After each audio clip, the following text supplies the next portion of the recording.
Hello everyone, today I would like to share a beautiful idiom. Just hold your horses. Hold your horses, what does it mean? It means stop, don't rush, be patient. In our day-to-day life, sometimes we lose our patience.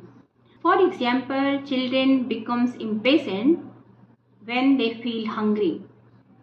So you can say, hold your horses. Dinner will be ready within 5 minutes. When we go for shopping, we are in a rush to buy things without checking other shops. In that situation, we can say, hold your horses. Let's check the prices in other shops as well. At school and the workplace, we can also use this idiom. For example, before starting any project or assignment, we should plan properly.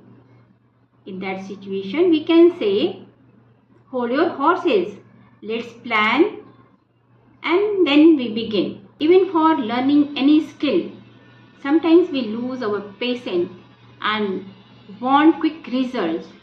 In that situation, we can use this idiom. Hold your horses. You can't learn each and everything in a day. So today we have learned an idiom, hold your horses. It means stop, don't rush, be patient. I hope you understood this idiom well. Start using this idiom from today itself. Thank you for watching this video.